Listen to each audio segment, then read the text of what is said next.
नमस्कार। आज हम बात करने जा रहे हैं करिकुलम अडाप्टेशन के ऊपर। Adaptation of chapters at secondary and senior secondary level. पिछले लगभग 1.5 साल से हम लोग बच्चों के साथ ऑनलाइन टीचिंग कर रहे हैं और ये वर्चुअल टीचिंग प्रोसेस हमारे लिए बिल्कुल नया था और बहुत सारे चैलेंजेस से भरा हुआ था।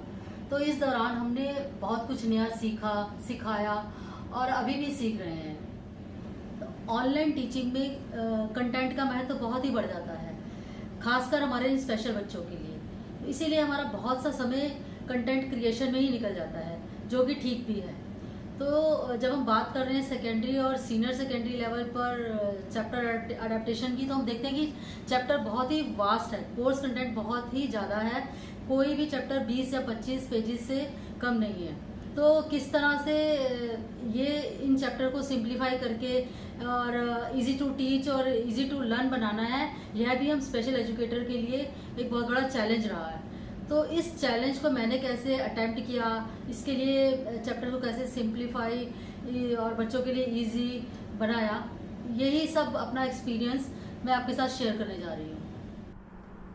तो सबसे पहले जो मैं चैप्टर आपके साथ शेयर करने जा रही हूँ वो क्लास 10th के होम साइंस बुक से लिया गया है, बुक 2 से, लेसन नंबर 16, पारिवारिक आय का प्रबंधन। ये आप मेरे राइट साइड देख रहे हैं, this is a course content from provided by NOS. तो आप देख रहे हैं कि चैप्टर कितना बड़ा है, कितने पैराग्राफ में कंटेंट को एक्सप्लेन किया गया, बड़े बड़े पैराग्राफ में, और कॉम्प्लेक्स सेंटेंसेस यूज़ किए गए हैं। वर्ड काफ़ी टफ हैं बच्चों के, हमारे बच्चों के लेवल के अकॉर्डिंगली। तो इस चैप्टर को मैंने कैसे अडाप्ट किया, उसको कैसे सिंपल बनाया, ये मेरे आप लेफ़्ट साइड देखेंगे लेसन है। इसी चैप्टर को, पारिवारिक आय के प्रबंधन को किस तरह से मॉडिफाई किया है। सबसे पहले मैंने की पॉइंट्स को पिक करते हुए एक्सप्लेन किया कि आय क्या है, उस जो मेन पॉइंट है इनकम, उसको हाईलाइट किया, उसको अलग कलर में भी शो किया ताकि बच्चे का उस पर ज़्यादा फोकस जा सके। और आय के स्रोत क्या हैं, पारिवारिक आय क्या होती है, और इनसे रिलेटेड जो डिफ़िकल्ट वर्ड लेसन में आए थे उनको मैंने इंग्लिश वर्ड उनके देते हुए उस वोकेबलरी को अलग से कंपाइल किया ताकि बच्चे उनको समझ सकें। और आप देखेंगे पूरे लेसन में मैंने बिल्कुल ही सिंपल वर्ड, सिंपल सेंटेंसेस का, छोटे छोटे सेंटेंसेस का यूज़ किया है। और जहाँ मुझे लगा कि कंटेंट को विजुअल से ज़्यादा बच्चे अच्छे से इफेक्टिवली समझ पाएंगे, वहाँ मैंने इमेज का यूज़ किया है। अब आप यहाँ देखिए कि आय और व्यय को समझाने के लिए ये इमेज अपने आप में ही कितना कुछ कह रही है। फर्स्ट इमेज में ऊपर आप देख रहे हैं कि जो पैसा है, एरो से शो कर रहा है कि पैसा घर में आ रहा है, तो आय क्या है, जो पैसा हमारे घर में आ रहा है। और सेकंड इमेज में नीचे आप देख रहे हैं व्यय के बारे में बताया है कि जो पैसा से बाहर जा रहा है। तो इट शोज़ कि व्यय क्या है, जो पैसा घर से बाहर जाता है। तो इमेज अपने आप में ही बच्चे को काफ़ी कुछ समझा देती है। तो अब हम चलते हैं नेक्स्ट चैप्टर की तरफ।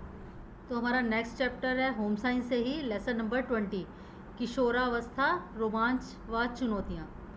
तो इस चैप्टर में भी की पॉइंट्स को लेते हुए उसको सरल, स्पष्ट और सीमित शब्दों में ही प्रस्तुत किया है।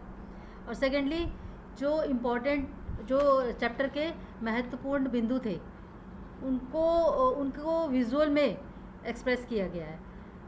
उसको अपना विजुअल्स लेते हुए उनको कंटेंट में ऐड किया। जैसे कि किशोरावस्था में मेन कौन कौन से चेंजेस आते हैं, उनको हमने ये विजुअल से बच्चों को टीच करने की कोशिश की है। और साथ ही चैप्टर को बहुत ही बच्चों के लिए इंटरेस्टिंग, अट्रैक्टिव और इजी टू टीच बनाने के लिए इमेज का यूज़ किया है ताकि बच्चे चैप्टर को देख के ही उसकी तरफ अट्रैक्ट हो और उसको कंटेंट पर अपना फोकस करें। इसमें आप देखिए, बॉयज़ और गर्ल्स की इमेज यूज़ करके बच्चों में दोनों में क्या फिजिकल चेंजेस होते हैं उसको यहाँ बताया गया है। और ये पूरा चैप्टर जो अडाप्ट किया है मैंने, ये सिर्फ 6 पेजेस में है। और जो एक्चुअल चैप्टर यहाँ देख रहे हैं वो चैप्टर 27 पेजेस में है। तो चलिए हम अपना नेक्स्ट चैप्टर की तरफ चलते हैं। तो हमारा नेक्स्ट चैप्टर है दैनिक जीवन में नैतिकता। तो इस चैप्टर में जो इम्पॉर्टेंट कंसेप्ट बच्चों को टीच की गई है वो है वैल्यू एंड एथिक्स। वैल्यू और एथिक्स क्या होते हैं, इन दोनों के बीच क्या डिफरेंस है, इसे सिंपल शॉर्ट वर्ड्स में टेबुलर फॉर्म में कन्वर्ट करके बताया गया है। इसी प्रकार एथिक्स और वैल्यू हमारे लिए क्यों महत्वपूर्ण है, इसे भी साधारण शब्दों का प्रयोग करते हुए पॉइंट्स में कन्वर्ट करके इसको इजी वे में कंटेंट बच्चों को दी गई है ताकि वो बच्चे इजीली इस चीज़ को समझ पाएँ। और यहाँ आप देख रहे हैं कि जिस वैल्यूज़ को हमने बच्चों को सिखाया है उससे रिलेटेड आइकन कंटेंट में ऐड किए हैं, जिससे कि चैप्टर इंटरेस्टिंग, अट्रैक्टिव और इजी टू टीच तो हो ही गया है, और साथ ही वो बच्चों की को जो इस तरह की जो कंटेंट होती है वो बच्चों की लॉन्ग टाइम मेमोरी का पार्ट बन जाती है। और जबकि इसके कंपैरिजन में आप देखें कि NIS वाला चैप्टर कुछ इस तरह से है। चलिए अब अपने हम नेक्स्ट चैप्टर पर चलते हैं। हमारा next chapter home science class 10th का लास्ट चैप्टर है, जागो ग्राहक जागो। तो और चैप्टर की तरह इस चैप्टर में भी आप देखेंगे कि की पॉइंट्स को फोकस में रखते हुए कंटेंट को समराइज़ किया गया है।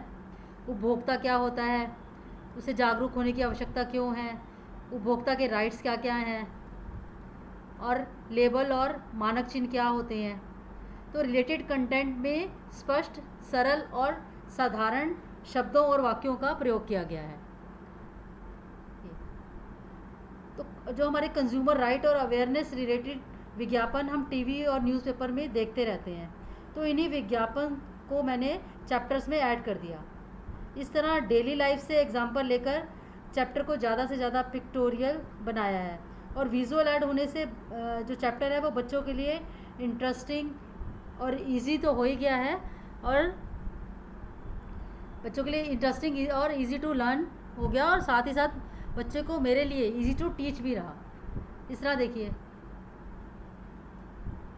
इस तरह के विज्ञापन ऐड करने से चैप्टर कितना कलरफुल, अट्रैक्टिव लग रहा है, और जबकि एक्चुअल चैप्टर कुछ इस तरह से है।